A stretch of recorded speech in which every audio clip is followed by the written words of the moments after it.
Assalamualaikum warahmatullahi wabarakatuh.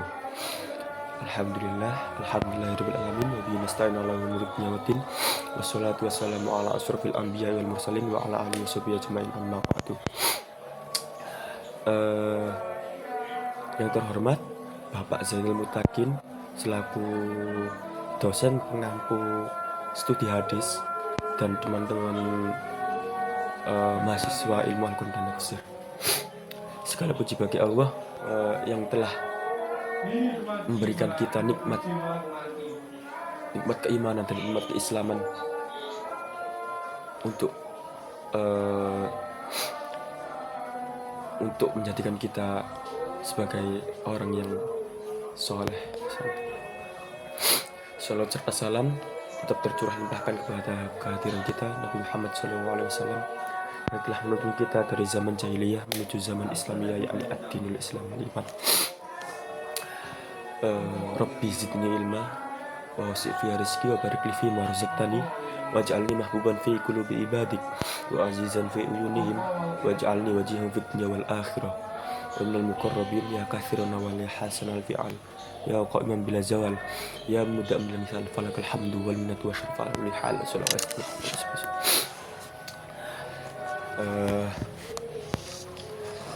Di sini perkenalkan, nama saya Muhammad Haidarul Mujahidin dengan nomor NIM 2510-2021.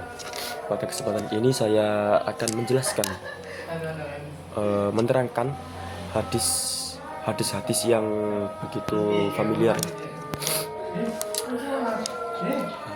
hadis masyhur, hadis sahih li ghairi, hadis mu'allaq dan hadis mudraj. Dan yang terakhir ini hadis mauquf. Yang pertama ini hadis masyhur. Hadis masyhur adalah hadis yang diriwayatkan oleh 3 orang perawi atau lebih, namun belum mencapai derajat mutawatir. Hadis ini yang disebut masyhur karena banyak dikenal dan tersebar luas di kalangan masyarakat. Walaupun tidak mutawatir, tetap masyhur, bisa diamalkan, tapi selama bisa memenuhi syarat mutawatir. Sekarang kita masuk ke contohnya hadis masyhur. Contohnya yakni sesungguhnya Allah tidak melihat rupa dan harta kalian, tetapi Allah melihat hati dan amal kalian. Hadis ini mengajarkan kita bahwa penampilan luar itu tidak begitu penting.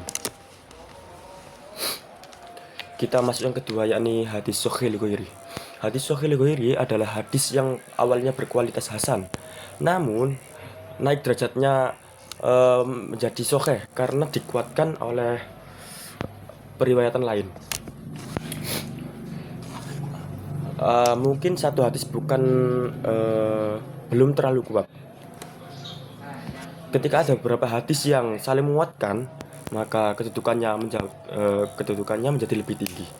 Contohnya yakni hadis keutamaan tentang berbuat baik kepada sesama yang diriwayatkan melalui jalur hasan.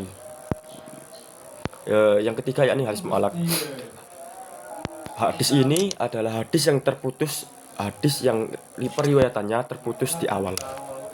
Biasanya hadis ini perawi pertama atau beberapa perawi tidak disebutkan. Hadis ini banyak ditemukan dalam kitab Sahih Bukhari, namun tidak semua hadis lemah. Hadis ini bisa menjadi kuat jikalau ada hadis ini di kitab lain atau di buku lain. Yang keempat yakni hadis mudraj. Hadis mudraj adalah hadis yang tercampur dengan tambahan dari perawi. Hadis ini bukan berasal Nabi Muhammad SAW, melainkan penjelasan dari perawi. Hadis ini jika diteliti bisa menyebabkan kesalahpahaman dalam memahami hadis. Contoh, perawi menambahkan penjelasan pribadi lalu tercampur dengan teks hadis sehingga dikira Nabi Muhammad SAW yang mengutarakan. Yang terakhir yakni hadis mauquf. hadis yang periwayatannya berhenti pada sahabat. Hadis ini tidak disandarkan langsung kepada Nabi Muhammad SAW. Walaupun demikian, hadis mauquf tetap penting karena sahabat adalah orang yang paling dekat dengan Rasulullah SAW. Contohnya, perkataan Umar bin Khattab atau pendapat Ibnu Abbas tentang tafsir Al-Quran. Dapat disimpulkan bahwa setiap jenis hadis memiliki fungsi dan pemahaman yang berbeda. Dengan banyaknya hadis, kita dapat membedakan dan tetap berhati-hati dalam memilih hadis-hadis yang sahih dan intinya bisa membedakan lah agar bisa menjadi pedoman hidup. Sekian dari saya, semoga dapat memberikan manfaat bagi kita semua. Afu minkum. Wassalamualaikum warahmatullahi wabarakatuh.